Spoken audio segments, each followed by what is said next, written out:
Okay, we're now live. Welcome from it's a warm and windy Evesham. We've got a couple of things lined up for you. We're going to go over to GBS with their Cars and Coffee Open Day. We can have a chat about that and their demo car and so on. So roll the intro and we'll go from there.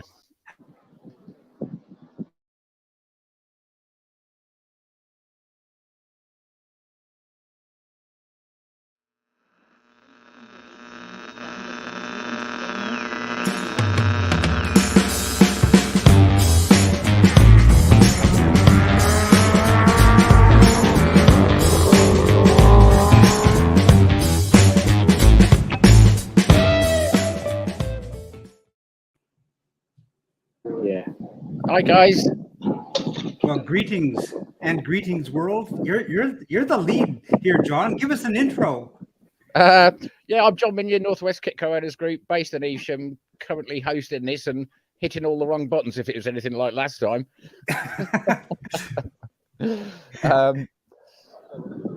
Yeah, so I don't know if people just want to just quickly introduce yourselves.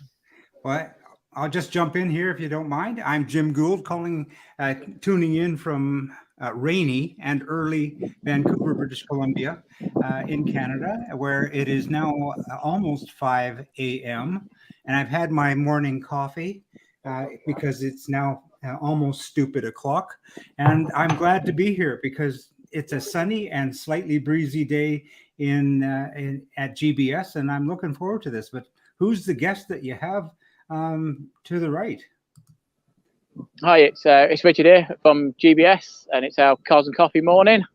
Yeah, we can give you a show round. What's here? All right. Absolutely, I think that yes. we've got Kevin, who's on the other end of your dongle there. He's going to follow you around. Why don't you give us a little bit of a tour? Yeah. So, well, we've lost a few people already. I think quite a lot have gone to go and watch the start of Le Mans. Yeah, so, I didn't even think about that. But that's cool. But you've got some lovely GBS there, and and some great guys. I'd like to, if we could, if you wouldn't mind, just take us for a look around. Yeah, take you through. So, the event's been sponsored by Motul, which I don't know if you're aware. We did a car with Motul last year. Lovely. Yeah, definitely have a look at that. So that's the Motul built car we did. It's really nice custom build. With loads of Motul details. So the story behind it really was we wanted to partner with Motul. So we had Motul throughout the whole build. So we used all the Motul engineering fluids in all the cutting tools, in all the machines and everything. So it really is Motul made. So on all the CNC machines, everything was Motul oil. And then the Motul branding right the way through. Obviously all the fluids are Motul in the car. And then on all like the calipers, we laser etched all the Motul logos in. On some of the suspension parts, it was all engraved. On all the engine bits, again, all Motul branding everywhere. The engine's 2.5 Duratec that was built by Neil Brown Engineering. So Neil Brown does all the, I say all the touring cars, quite a lot of the touring car grid. They've won the championship a few times. Does Formula 4, a lot of classic Lotus twin cams, the DTM engines as well. So they're quite a renowned engine builder. His engines chuck out quite a bit of power, I do believe. Yeah, it's going to go well. Yeah, they really know what they're doing. So they're a Motul partner as well. So it was all a collaborative project. So we got them involved. They did the engine. We put a full dry sump kit on it. All the tank mounted into the footwell. Stitching on the seat had the Motul. Slightly different interior on this one to normal as well. Yeah. We tried something a little bit new. So we did a molded centre tunnel. Just to try and lift it a bit, then the diamond stitching on the seats, and then it's got always looks good. Yeah, we just wanted to sort of lift it, just do something slightly different. Yeah, it's got the new doors on that we've done now with the pockets in, so you've got a lot more elbow room in the car. Yeah, it makes a massive difference. That it's got the OZ wheels with the stagger, so 7-inch on the front, 8-inch on the rear. All the rear diffuser on. OZs on now, they're one of the lightest out there when you look at them. Yeah, it's surprising how light they are. We always thought like Team Dynamics and that were a light wheel, but when you hold them, one up against the other, it's amazing the difference. Yes, exactly.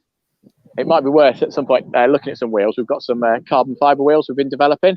Oh, It really? could be Right. That's very cool. an interesting segment separate to today, but it could be an interesting one. Yeah. I don't know Um, of anybody else doing carbon wheels, if I'm honest. No, we're down to 3.5 kilos, which. Oh my! Wow. But yeah, we can look at that another day. Yeah.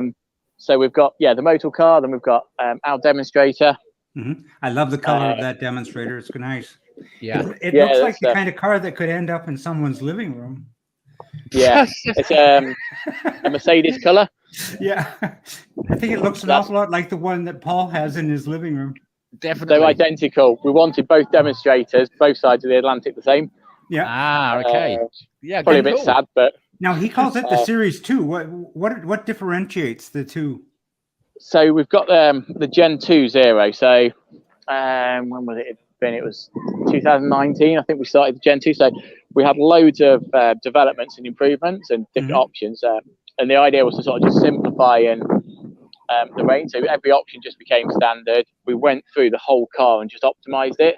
So every bracket's optimized for weight. So if you look at this one, this was the prototype Gen 2. So for instance, the headlamp bracket's solid, but then if you look at the true Gen 2, you see it's got the cutouts in.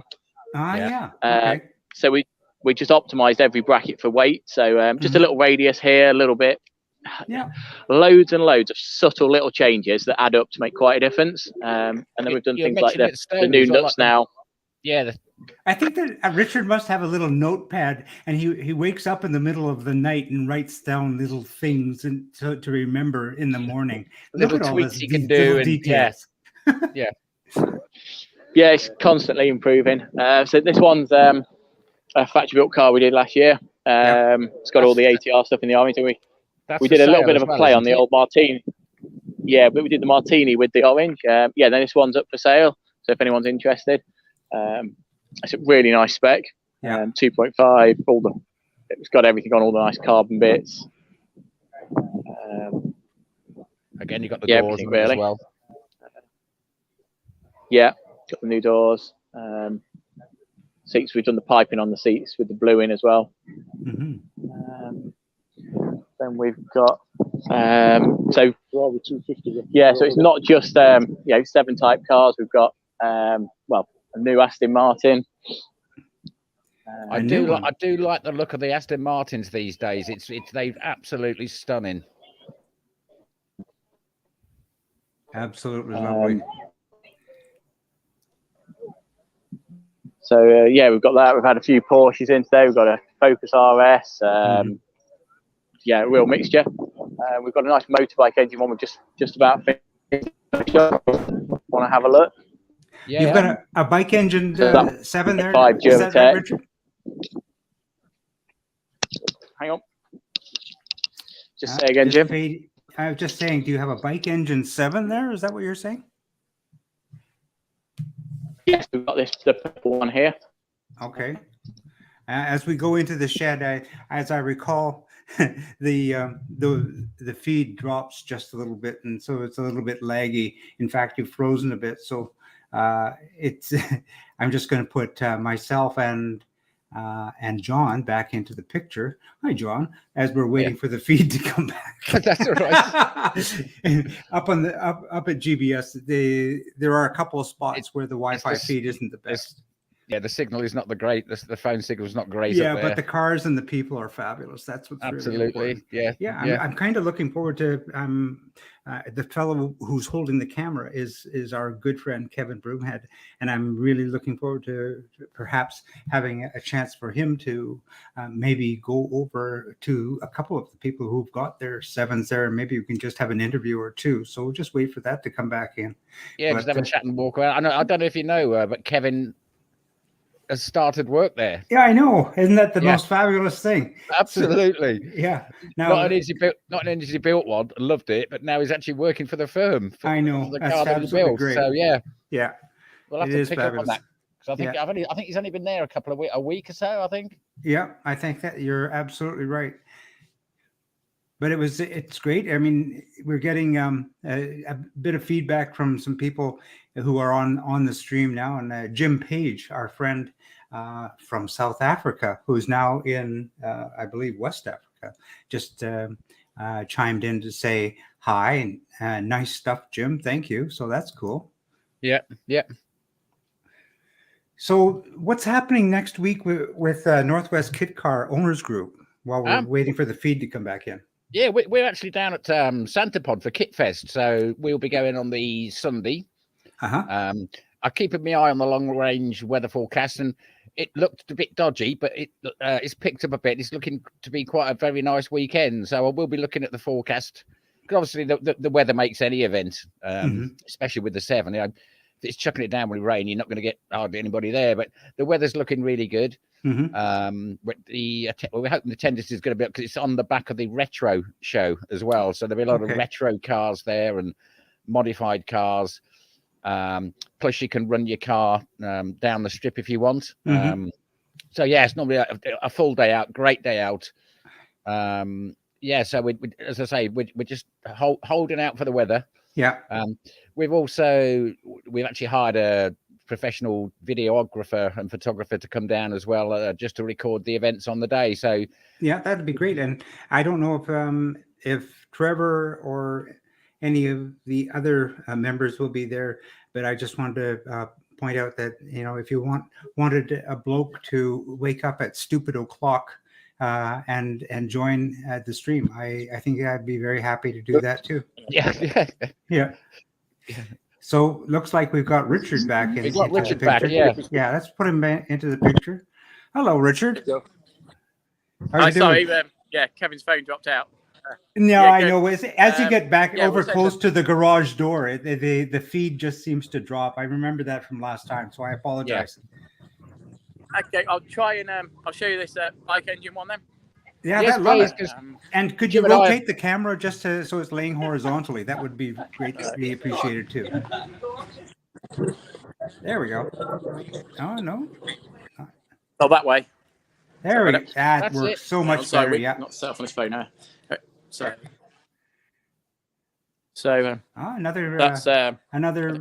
someone who's watching from Facebook is adding that Elliot and I are booked for Kit Fest. Last year was brilliant, so that's cool. Excellent. Yeah.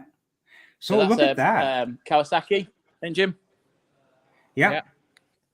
So it's all custom engineered. So rather than doing the cradle, which I don't really like from an engineering point of view, the actual chassis is designed around the engine. So it's all, it's all actually space framed in.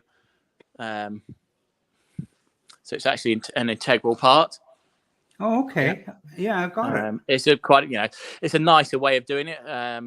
Gives you a lot stiffer platform. As you say, most just bolt a cradle to the engine and drop that onto the chassis. But yeah, you obviously just modified that, and yeah, it looks great. Yeah, it's not really the way. Yes, you can do that, but it doesn't optimize everything. So we've taken the route of everything's all triangulated, braced in. It's a lot sturdier. Puts the load paths are better. And it should be really, really good for maintenance purposes too. I know with mine, it's on a cradle, and you have to get down and under the vehicle, and you have to put your hands where they should never ever go. It's just this should work an awful lot better. Yeah. We find on our R1 just topping up the oil's a real pain because it's right where the front nose cone comes across. Very difficult to get in. Yeah. Yeah, so it's straight there. Yeah. And then we're on to the Quaith transfer box. We've got the rubber coupling in the drivetrain. Okay. Is that like the ones the caterers use? No idea what Caterham use, but it could be. I don't know. They have some kind of rubber cush thing on the. No, so it's essential on the bike engines. When we've done, if you don't have any sort of cush drive in there, like you'd have in the rear sprocket of a bike, you will destroy the gearbox so quick. So the prop shafts, it's an in and outer tube with a TRT. I know what you mean. Yeah, we've got one on ours. Yeah. So it just takes some of the shock loading out. Even then, the transmission is taking quite a huge load. Yeah. So then, I know what you mean. The TRT prop shaft, you've got an inner tube, which is then surrounded by rubber, and then an outer tube, and the two are bonded together. So you get like a kind of twisty kind of cushioning on it. Yeah. Absolutely essential on a bike engine. Yeah, we've had customers in where they've done it without, and you can pretty much guess when it's going to break. So, yeah, there's that. This is all our ATR billet hubs on. So we've actually done them in purple to match. Nice. Got the hubs and calipers on. That is nice. So again, you're saving the unsprung weight. So I don't know what this car's going to weigh in yet, but it's going to be quite light. 500 kilos, I'd reckon. How much, say?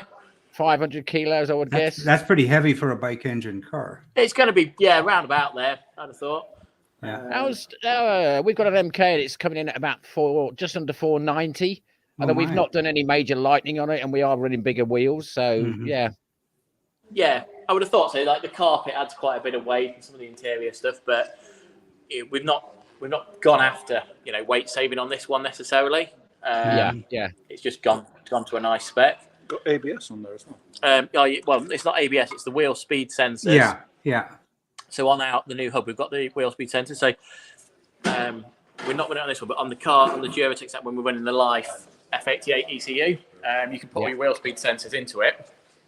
So then you've got traction, launch control, and so on. So you can all that hardware is built into the cars now. Yeah, I was going to say you're already running those ECUs, aren't you? Yeah. So this one's actually running on Emerald, and then we've got the Life on sort of the higher spec cars.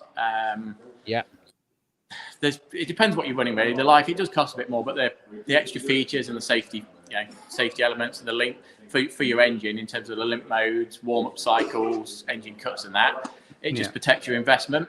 Because you were saying at Stoley, you've kind of like programmed the ECU and it knows what temperature it should be after a certain time and all that kind of thing. Do you want to touch on that again? A curve. So for a given RPM and a given oil temperature, we know what pressure we should see. So if it falls outside of that window, there's a problem or there's something's going wrong. So it'll stop the engine. If it's running too hot, it'll put you into a limp mode, so it limits the RPM. We've got a warm-up cycle, so until you get up to 45 degrees oil temp, it won't let us get full power from the engine and so on. So it's taking the technology from sort of high-end motorsport, but putting it into to our sort of road car level. To road car level, and it's also it's protecting your investment in your engine as well. I mean, you hear of so many people where the engine's gone bang, and they didn't know anything about it. They didn't see anything wrong or knew that anything was coming. But with that, it's just total security, isn't it? And you've got all your data logging as well, so you can interrogate what's happening. So, for instance, when we've done the development on the new sump, we've done for the Duratec, we've ran it on different G loading on the corner and at different oil levels. So we can see what's happening. You can data log it, so you can see if you've got any surge, any spikes, under hard braking, doing it at different oil temperatures, so you're not going to get any problems. So it gives us all that from an engineering point of view to develop stuff. You've got all that data there. And you can feed that back into the ECU, so then the ECU's got even more information as to what should be happening under all conditions, basically. Exactly. And the way it maps as well, it's the sort of programming logarithms in there are a lot more sophisticated. So you take in sort of World Rally, Formula One, Le Mans car technology, watered down slightly, but it's available to you. Yeah, amazing stuff. We've got a nice Duratec as well. That's one just put together. That's going to go in. I think that's going in an escort actually for a customer. So it's the 2.5 with all the alternator kit, all the throttle bodies, light and flywheel, everything on. Are people mainly going for the 2.5 these days? Because we're doing it on all the sort of new builds and everything. It's all 2.5s. We've still got the Mazda as your traditional kit car, sort of the donor route. So we've got the two chassis here. They're going to be 2.5s. Prototype electric zero up on the ramp. You mentioned that as well. Yeah, I don't know if we'll have a quick look at that. Maybe we'll do a more in-depth one. So there might be one for another day actually. But that's the idea was to try and keep the same weight distribution, same total weight as the IC version, so we can do a genuine back-to-back comparison. But there's room inside for more batteries, so you can actually increase your range. And so your batteries, have you put them? You put them front and back or underneath, or no? So what we've done, rather than a lot of the electric drive conversions, they'll keep the standard diff, prop shaft, gearbox, and then they'll put the motor onto the gearbox. But don't really like that. You just keep in weight for the sake of it. So what we've done is we've got rid of the gearbox and everything. We've got the Sierra type diff. We machined off the nose of the diff and then made an aluminium bell housing that pressed on. Made a new input shaft with longer splines, and then the motor dropped straight on. So with direct drive straight onto the diff. We turned the diff about 150 degrees, so the motor's where the fuel tank was. Okay, yeah. And then power electronics, well, inverters at the back. There's a little radiator for cooling. A lot of the power electronics down the tunnel, and then the whole front section, or engine bay as is for the batteries. So you can keep the weight optimized. Pretty much 50-50, I would be guessing. It was exactly the same as the IC, with scope for more batteries. So there was that one. We've got a couple that we're paneling up that are going out. There's an interesting car that I can have a quick glimpse, but we'll do another video on that another day. Yeah, that was a quick glimpse. You're keeping that one under wraps then. That's my job next week. And greetings, don't Kevin. know yet, but I'm playing with that next week. Because I hear, Kevin, you're now working there. I am working that as of next week. As of next Monday. Show us your badge. Show us your badge. Yeah. Look at that. Yeah. Official and everything. Yeah. Do you want to look at some more cars outside? Or? Yeah, that'd be great. Definitely. And Kevin, if you have the opportunity, if everybody hasn't evacuated yet, maybe scroll up and say hi to a few people. Was that Paul? Say hi to Paul Barnes. Yeah, get outside of the entrance so that the feed doesn't go dead on us. Yeah, we're hanging in there. He's hanging in there, John. There we go. So, there we go. So we got a California replica. Oh, there we go. That is lovely. That is lovely. It's my dream car. I'm taking this one home with me. You can keep your ass in. I never thought I'd say that. Look at that. That is lovely. The single most beautiful front end on a car in the world ever. No arguments. We've got an Kevin, Focus. can I just interrupt for a moment? Do we want to just bring in a new guest? Can we all just say hi to Trevor in Devon? Hi, Trevor, you're right. Yeah, it looks like he's fiddling with the controls, trying to get it to work. So we'll get Not back sure to if he can you. hear us, yeah.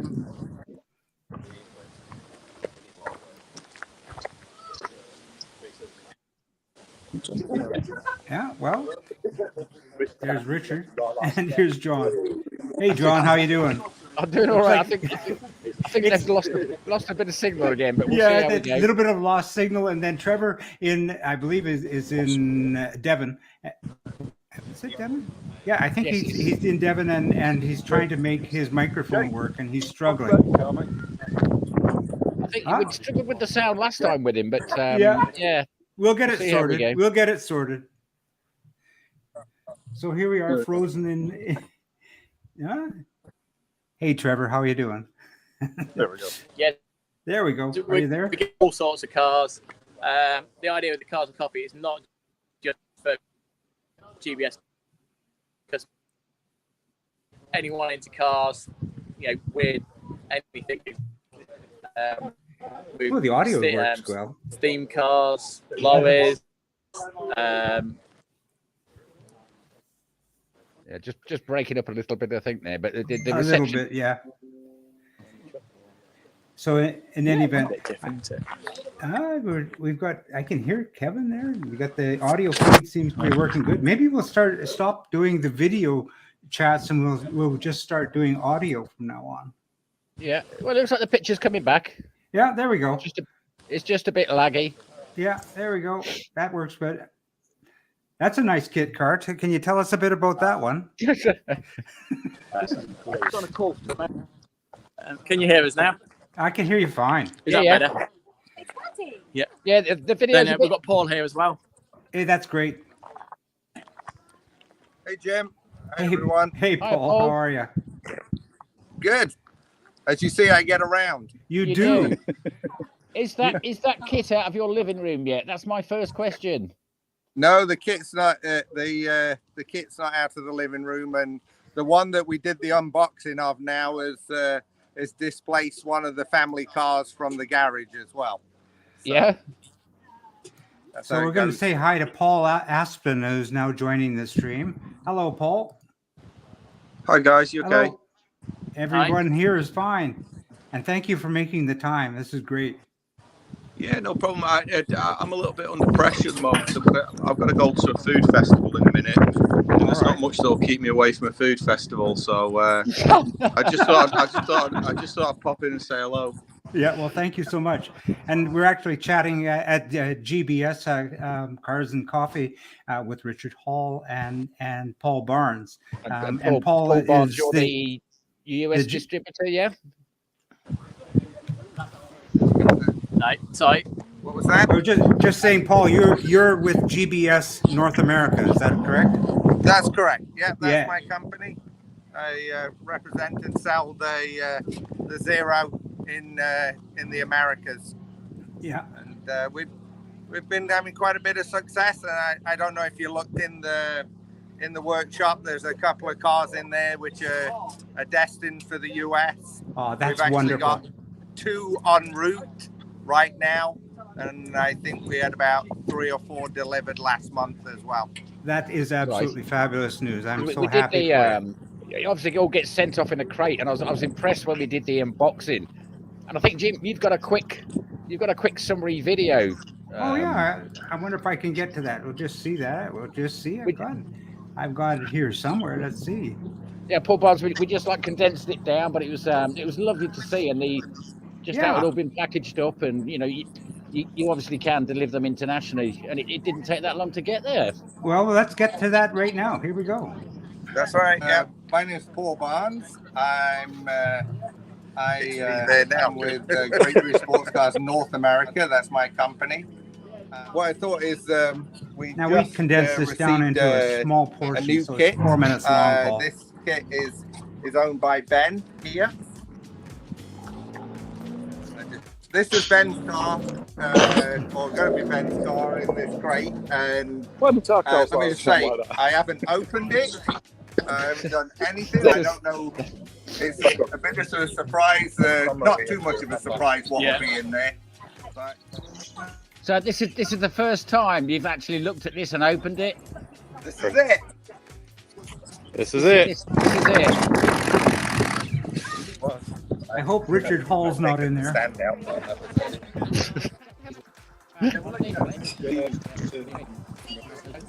So it's really cool, and I'm really glad that we had the opportunity to have this unboxing, because this can actually just show what you can expect when you get your GBS kit. It's coming in a proper crate and nicely packaged. I can look back over the years, and I had my kit arrive on an 18-wheeler, and it was not. I can tell you, it was lovely to receive it, but it wasn't as nicely packaged as that. Yeah, and I think when you looked at the unboxing, Ben had gone for several options on it as well. So wiring and things were installed, and a new car, a new demonstrator, the Generation 2 car. That's sitting on my. It was a nice spec kit. It went for all the ATR bits. So all the hubs and throttle body. And he's just mentioning he's got his demonstrator in his living room, which is always a nice place to keep. That's the rear diff and everything was already installed for him. The California thing, isn't it? Yes, you do. Yeah, so it was still very much a self-build, but quite a bit of the work had been done on the panel inside and installation. Yeah. And look at the weather. This is what it's like in California, guys.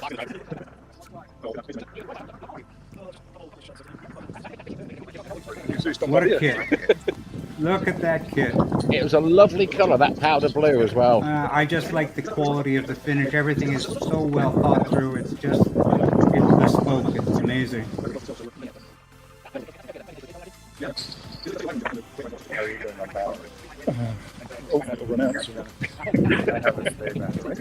Just amazing stuff.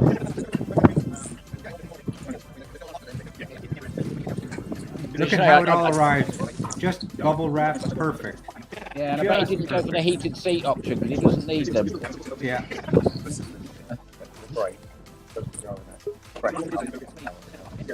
That's it, yeah. We'll be back after this message. And look at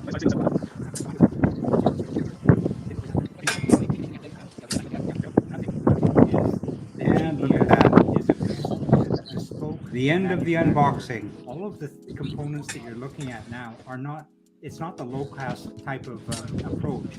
They make a lot themselves, don't they? They make it all themselves. All in-house. But the only thing they don't do is the drivetrain. Everything else is the GBS. Everything but the drivetrain is bespoke from GBS. Absolutely. Isn't that amazing? Yeah. Some of this refurbishing or Yeah. degreasing. No, there we go, Paul. This is what we came for. We wanted to see you build it. Show us the chassis in your living room. This is how we end. Look at that. Look at that. So, yeah. I think it looks perfectly natural. As I say, it does. It looks perfectly natural. We've had Trevor join us. I don't know if you can hear us, Trevor, now. Hey, Trevor, how are you? I'm trying. Can you hear me? Oh, I hear you just fine. Yeah. Hear you just fine. This is great. Try again? No, no, you're good. You're good. You're good to go. Yeah. Yeah, I can just about hear you. Oh, that's perfect. Okay. That's Trevor, perfect. do you want to tell us what car you own? Robin Hood 2B. Yeah, Same that's as last why we week. wanted to bring you in, because it's the history of GBS.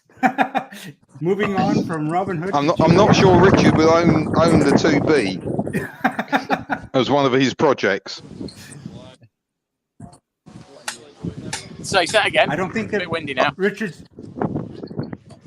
Richard, I'm not sure you would lay claim to the 2B as being one of a GBS vehicle. Well, it's not. It was a Robin Hood. So that was prior to GBS, but we still support it with a lot of sort of upgrades and parts and that. But you had the Robin Hood 2B, the S7s and all that, which were back from the 78, I think they started. Yeah. And then it was 2006 when we started GBS, and then we developed the Zero pretty much straight away. Yeah. And then it's just evolved from there. Yeah. But no, there's still do a lot of parts, a lot of upgrades for people, and we'll support them. Oh, that's lovely. I didn't know that. That's good to know. Yeah, Richard, you do the new like strengthened floor plan, don't you? We've got. Yeah, so there's quite a few bits. So they rang me up. Up to current IVA standards. There's quite a bit that he's doing in terms of floor pans, seatbelt anchorages, pedal box lighting. So we do sort of modifications there. We've also got some suspension mods. So the standard 2B geometry was not the greatest, should we say? So we've done some different wishbones and bits that makes it a lot better. I think we covered that in the last live stream with Trevor. He mentioned some of the unique oddities of the 2B. Yeah, there's a few there, but it was of its day. Really, it got a lot of people into the cars and that. And it you was could knock them a bit, literally. yes, they weren't probably the greatest, but they were, were a good part. Got a lot of people into it. Absolutely, yeah. And Trevor, I mean, your car you got on the road. How much did you get your car on the road for? Sorry, John, go again. How much did you get your Robin on the road for? How much did it cost you? It was about £3,000 on the road, including the SVA test as it was at the time. Which is amazing, absolutely amazing. Yeah. I think the kit element was about 2,000, and then about 800 quid in bits, and then 150 quid for the SVA. The SVA, yeah. And it's the lovely looking. The good old days. Very different world now. Yeah. Well, obviously you with the IVA. The IVA test is £450 plus all your registration. So, you're getting close on £1,000 before you've even done it. Yeah. It's a different area. You're talking 20 years ago now, really. When GB was, and the culture has completely changed too. I mean, the culture has changed a lot. The Robin Hoods were built to a price. And more internet and things. It's changed the landscape. Richard. He's kind of I think he hears you fine. So why don't you just go ahead? They did Trevor. sell a lot of them. How many got built? Not sure, but they did sell a lot. There's a remarkable number of unfinished I said there's a remarkable number of unfinished 2Bs that keep coming up on sort of eBay and Marketplace. It's quite incredible how many are still out there that are not finished. Yeah, I think that's generally speaking. You could look at the marketplace and find. I'm not going to use a poor set of words, but you can find a lot of unfinished kits. Generally speaking, that's people that have just lost their way or just like that little light at the end of the tunnel as they lost them, and then their projects have gone to the island of lost toys. Yeah, I think we've definitely noticed that as the Zeros sort of refined and got better, and especially onto Gen 2, the number of sort of unfinished projects has virtually gone. Whereas sort of when we first started in that, there was probably more abandoned projects. But as things have progressed and got easier and better, it's rare now that happens. Well, I think it speaks to the fact that yours is bespoke manufacturing. I know that with mine, there was a lot of interpretation that was necessary between what was written on my build manual, which was, very nice to receive, but basically you had to have a good sense of mechanical knowledge and then interpret what you're seeing and then just go forward from there. And it was also back in the day sourcing all the parts as well, which you don't have to these days. It's all supplied. It's all bespoke and made in-house with GBS. Well, we just saw the video in condensed form of with Paul. You can buy any vehicle from GBS and you can specify which spec you want it to receive it, or you can get it finished if you want. But you can tailor your build to your own mechanical ability. We've got customers that have built the car with literally zero mechanical knowledge. I always remember we had a customer collect his kit and he was asking what the prop shaft was when he was loading it up. Yeah, and you kind of you're getting a bit nervous for him. But he built a really nice car. Yeah, and then there's we have, like you said, we've got both ends. We've got the really bespoke everything. Still got sort of more to do. Donor builder on the Mazda. Yeah, where you can get a donor Mazda. So we're kind of covering both aspects of it. But there's less scrap yards about now. There's less parts in that sense. That's just reminded me about scrapyards, because I can remember, in my teens, you'd go around scrapyards sourcing bits for your car. But you're right, there isn't any around these days. Yeah. Well, speaking of point that you make, because I think what you find is that the value of used parts has increased as production techniques change, and obviously the manufacturers they're completely gone. Yeah. I'm just going to say, Richard, say hi to Paul Aston. Yeah, I was just going to say, it's interesting. I actually live near a very dominant recycling centre in Bury in North Manchester. Some may know it as its original name which was Pimhole, and there was a lot of breakers yards all together in one place. And you're right, John. We used to be able to crawl over the cars and take fuses out. We'd all put a little bit of free stuff in our pocket. But these days, what the breakers have done is they've stopped access to the vehicles for health and safety reasons. And what they'll do is they'll take the parts on bit by bit and store them away and shelve them. And it's inventory control too. The value of them. Yeah, it's inventory control too, because so many of these products are being sold online now, so they have to know where everything is. Yeah. As you well know. Richard, could I ask a question about the future? Are you having any conversations with DVSA about the future of IVA? Is it stable for the foreseeable future, or is there any potential changes coming? Looks like we lost that feed a little bit. I'm hoping that he can hear you. As far as we know, it is the 23rd station for niche manufacturers. And having said that, it's not actually in law anyway, so it probably won't happen. So I think, I don't think there's any immediate risk or anything. They probably ought to look at the way it's done, because it's not always necessarily related to safety. Some of the aspects of the IVA and different things, there's, we've done quite a lot of approvals all around the world now, and there's definitely better systems out there that have a better impact on quality, rather than sort of, box ticking. But yeah, it is safe at the minute as far as we know. Yeah, because my concern with that was obviously that from going from when you just had to MOT it to SVA, you probably killed off quite a lot of kits being finished, and then the same with SVA to IVA, mainly with cost rather than changing the test. Yeah, just to worry that the SVA to IVA, the SVA to IVA change was that there was a lot of changes to the IVA. Rubber strips and radiuses, and it's far stricter than the IVA. Yeah. It is, but it was more the principle that, going back to your original question about how much did mine cost me, like £3,000 on the road, you've probably got to allow, say, £1,000 at least now, just for sort of probably IVA, getting your car there backwards and forwards. You're unlikely to pass first time, so you've got a retest fee and everything else. So that's all going to mount up, and I'm just.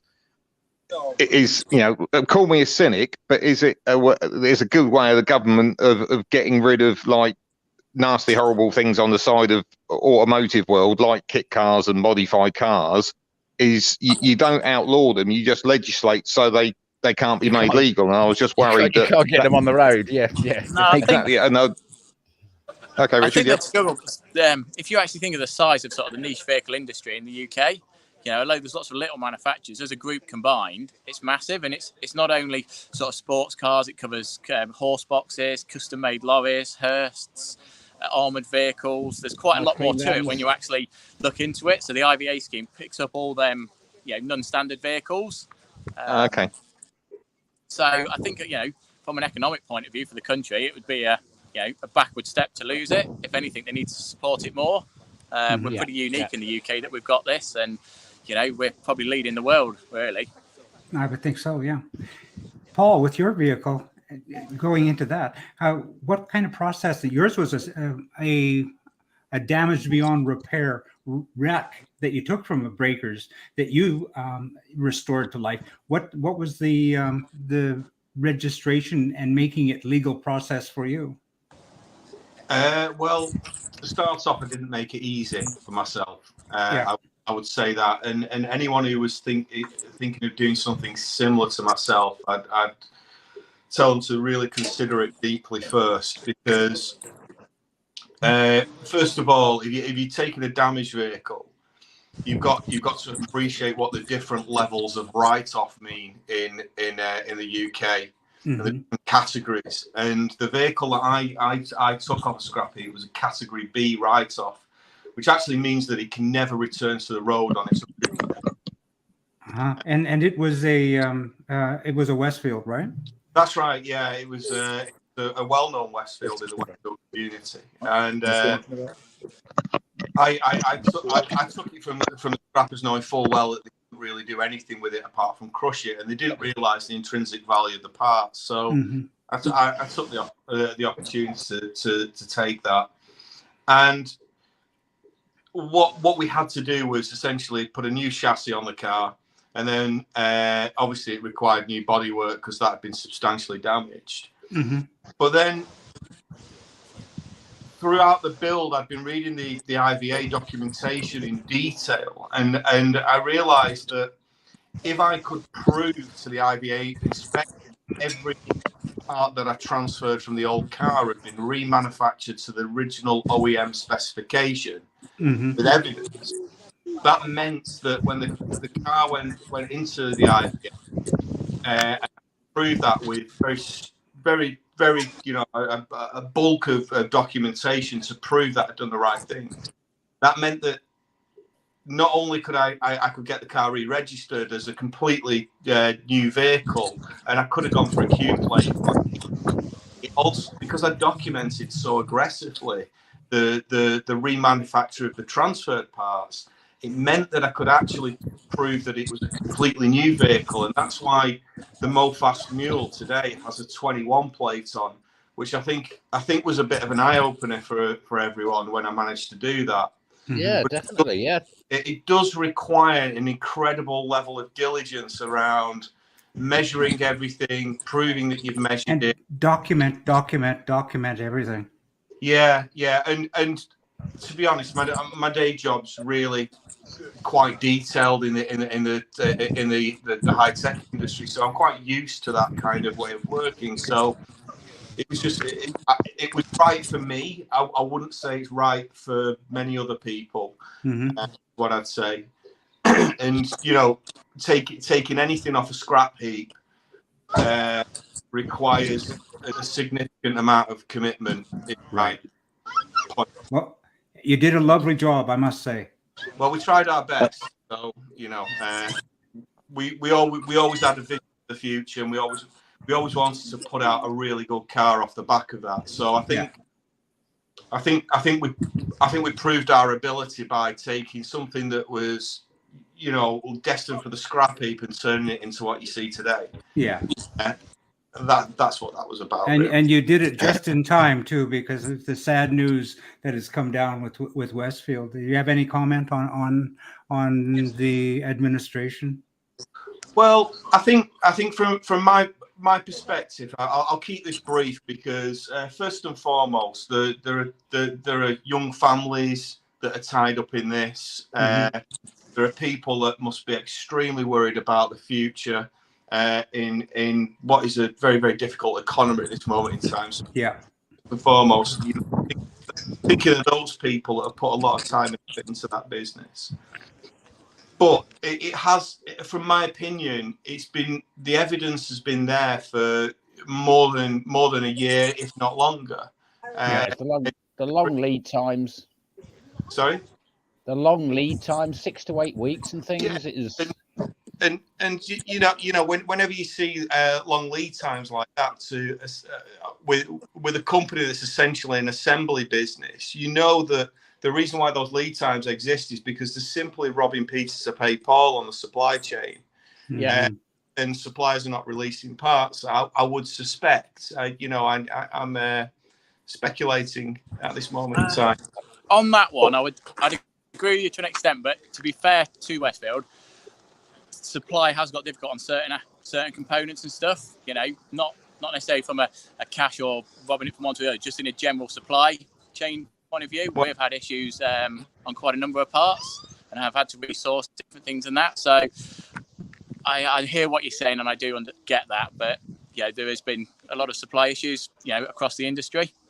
I could imagine that with kind of like high volume standardized parts, but when you've worked for many, many years to build relationships with people who build your bespoke parts, I find it strange. The prices of bodywork have been elevating rapidly with that business. Now, it's not for me to comment. Clearly, there's issues there, and hopefully, let's be clear about this. The business is in administration, so it is only in administration. It's not in liquidation. So there is hope. There is possibly light at the end of the tunnel if somebody wants to take it on. Well, the business can carry on. That's the important thing. Well, yeah, but I think it needs. I think there's every chance that it could carry on. We have a well-established brand there, and there's a lot of people on the periphery that have an awful lot of passion about it. And I think there's, I think there's a lot of people that are very interested in investing time and effort into turning that into something that it should be. Simple fact is that, I will say it, and I'm very outspoken on this subject, and probably to my detriment. The fact is that Westfield were kind of hovering around the second position with Caterham. Caterham were always seen as the top end model, and we can debate that all day long. And Westfield would add that very clear, strong second place, but that has been eroded over the last couple of years. And it's not because anybody's coming aggressively; it's just they have not demonstrated that passion and drive that other businesses like GBS, like MK have demonstrated. And I think that comes from the top at Westfield. The passion and drive has not been there. It's not watered down in the business, and then we find ourselves in a situation like this. But ultimately, you know, the people that are going to, you know, suffer the most out of this are the employees of Westfield, potentially, the people around that business. And it's a real shame because, you know, Westfield is a big name in this particular sector, and to see it today in that position is quite saddening. But there is a lot going on, guys, and I can't say any more than that. Yeah, I mean, for Westfield, there's actually two different companies there. There's the main Westfield one, but they went down the EV route, electric cars, and there's also a self-autonomous car company that they've set up as well. And again, I don't want to speculate, but maybe that drew quite a bit of money out of it. They obviously put a lot into it. Yeah, I think maybe. I think there's a lot of speculation there, John. I think the fact is, it's a multifaceted stone, and it's hard for us to speculate. It's pure speculation. I only wish the company well, so that, you know, in whatever manifestation they rise as a phoenix, let them rise, and then we just carry on from there. I mean, business will take care of itself, you know. Yeah, which is why I said that, you know, that they are any you know, they're not in liquidation yet. Do you know what I mean? They're only in administration, so we're just going to wait and see. Wait and see. I'm sure somebody will bring it on. Well, why don't we leave that subject alone? It's depressing. Yeah. Thank you, Jim. Because I wanted to. I was trying to bring Richard back in it because I think we were leaving him out a bit there. Yeah. Richard, one quick question. Obviously, the industry has evolved quite a lot over the last few years, away from like cars required to be IVA to a lot of these panel kits. Is that ever something you've ever looked at getting involved in? So just say that again. We lost you on that last bit. So, okay, is the panel kit side of things something you've ever considered getting involved with? Like a rebodied BMW or Z3, or is that what you mean? Yeah, like the body panel kits, like the ones that Tribute do, and I think Mev's done some. Yeah. Have you ever considered producing something that sort of doesn't require IVA, that's just a panel kit on a Z3 or MX-5? It's possible. The thing is, which is, you know, all good luck to that, but by doing that, you don't have to meet the IVA regs. So there's quite a few out there that are doing that. Yet if you look at like seatbelt anchorage and things that they do, there's no way that you'd ever get through an IVA test. So it's quite a good way. Well, it's a good way in one sense and a bad way from a safety point of view of getting around the rules. We've had loads of different cars in over the years, from, you know, Chesels that have still got a Beetle floor pan to some of the Ferrari replicas and that. And there's no way you'd ever get that through an IVA, but because it's keeping its original registration, they've got around it, and they are tightening up on that aspect of it. That is one thing that they are really tightening up on. We've had a few cars in that we've had to retro put through IVA and do the engineering work. Have we ever looked at it? I think no. If we were going to do something like that, we'd do it properly, and we'd do it on its own dedicated engineered chassis. Yeah, it's kind of how we do things. Yeah, it was just. I know quite a few people that use as you say, the Volkswagen floor pan, and then they start putting bigger and bigger engines in it. But the Beetle floor pan was not designed to take huge horsepower. So no. It's a divergent. It's completely divergent from fiberglass with no spreaders or anything, and you just like no. Really? So, yeah, you know, people are doing it, but is it right? Would you want to drive it? Probably not. It's not Richard's cup of tea. No, it was just a thought, because obviously IVA is something that probably puts the fear into quite a lot of people looking at the industry, that when you tell them you've got to put it. Yeah, I don't, you know, don't be scared of the IVA. If you do a good car and do a good quality job of it, there's no issue. Yeah, and you've got the backup. You got the backup behind you as well, which you have with GBS, and you know, There's good cars out there. You know, when you get people moaning about the IVA and all this, you've only got to look at the car, to be honest. You know. Yeah, and how they built it. Yeah. Point here. You should. We need to. In our communities, we need to remove the fear of an IVA. Yeah. You know, I read stories about the IVA inspector was, you know, a bit moody and this, that, and the other. And I think people end up going to the IVA with the wrong attitude at times because of this mystique that is built up around it. Yeah. And actually, if we all step back and remember this point, that inspector or the IVA process in itself, it's there to protect us as builders and the public. And the general public as well. And if you embrace it as such and embrace it as a process of not just turning up and getting a fail on your first time, but if you turn up and think, actually, what they're telling me is all the things I need to improve slightly to get a pass, then you go away with a very different attitude. That's exactly what I say. When I hear people, I've failed my IVA, and they list out what they've done, I always go back and say, that is brilliant. Because now you know exactly what you need to fix. You know, it's slightly substandard. You might need a bit of rubber tubing around this or whatever. Yeah. But you know, next time, all you got to do is focus on them faults or those, say faults, what you haven't passed on. Focus on them. When you take it back, that's all they will look at, and you'll get a pass, which is a big plus. Failure is just the process you go through to get to your destination. It's just like, don't take it personally. It's just that it's telling you what needs to get fixed. That's all. Yeah, and it's almost become a little bit of a badge of honor to get a first time pass. But actually, I always think, well, if you got a first time pass, how much was the inspector off the ball that day? Yeah, that's not my. My car's fantastic. I love, you know. Anyway, moving on. I would say we go to pass. There's some people go to get a failure and a list of work to do, which is the wrong way. You know, go there to pass. So, you know, I don't know exact percentage, but we're well in the 90s of pass rate first time, and you know, go there to pass. And we've got to, you know, if we're presenting a car, the examiner knows that.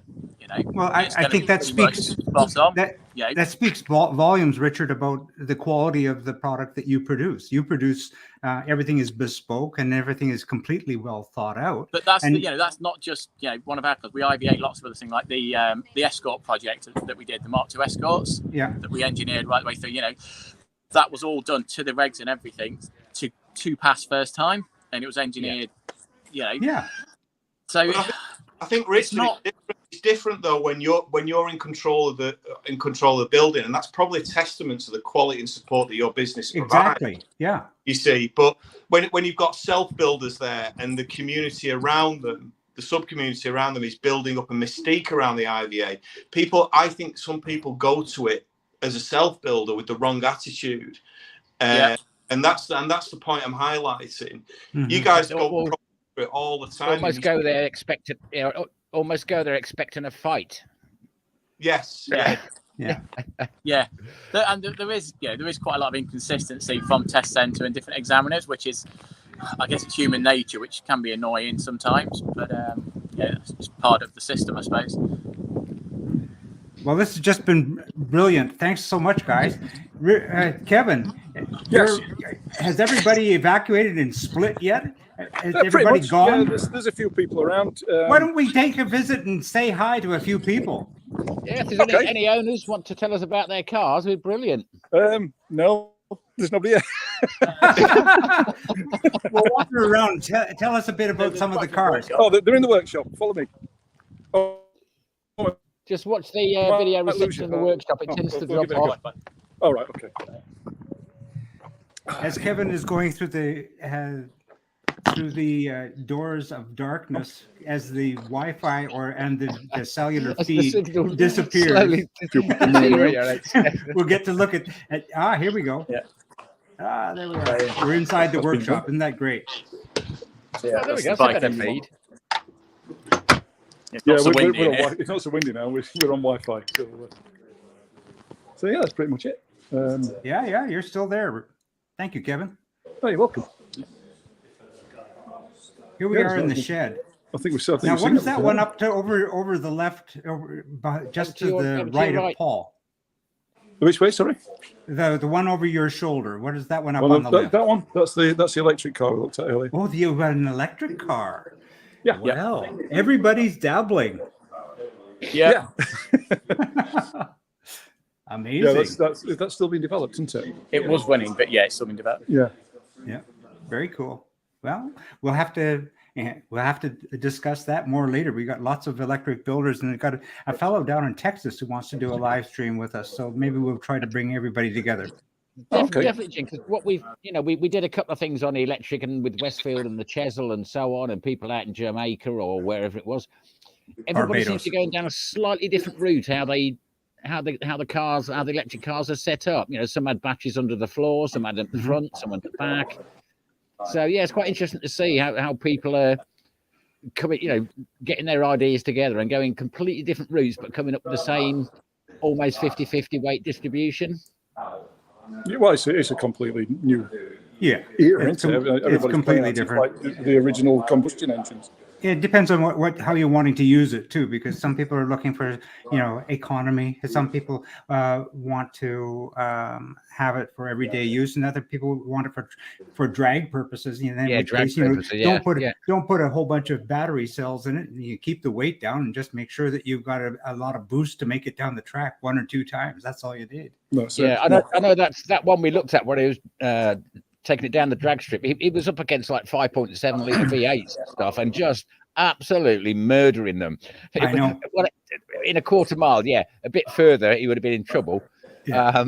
But yeah, I think he said he'd never ever lost a race against anything. Yeah. And So what else have you got in the shed there, Kevin? Not a deal. We showed you the couple of cars that we've You've got a build over to the left there. What you got 2 builds just to your left. One at the back there. That's just one that's been in for repair. Yeah. There's a couple that are just in for skinning. And then we've got the motorbike on that we just showed you earlier on. With all the trick bits in. Yeah. Fabulous. That's about it, really. And there's that. Well, that's just great. We were going to have included into our show today a visitor from it was Nicholas Wernham from Tiger Racing, but he's having difficulty making his feed work, which Trevor can identify with. So we apologize for that. He also is having audio problems. I don't know what that's about, so I'm going to have to talk to the people at StreamYard. We'll get that sorted. So why don't we bring us all together, John and myself and Kevin? Thank you very much for doing this with us today. You're very welcome, as always. And Trevor, thank you for dropping in with us today. That was terrific, and look forward to doing this again sometime soon, because there's so much more to explore. And as I mentioned when I first talked to you, there is a bit of a story that I want to explore about the transition between in time between the time that Robin Hood dropped the reins and GBS took over, because the first vehicles that came out were remarkably Robin Hood-ish. And I want to explore that. So I'd love to chat to you a bit further on that. It's also moving on to where they are now with the wheel sensors, traction control, launch control. I mean, it's quite an evolution. It's where we are now versus where we were then, even just technology-wise. So it's an interesting story. Different. Yeah. But guys, I'm going to say thanks. This has been awesome. Let's plan to do this again. And we'll see you at 7 Spot. Yeah, be seeing you. Cheers, guys. All right, cheers, guys. Bye now.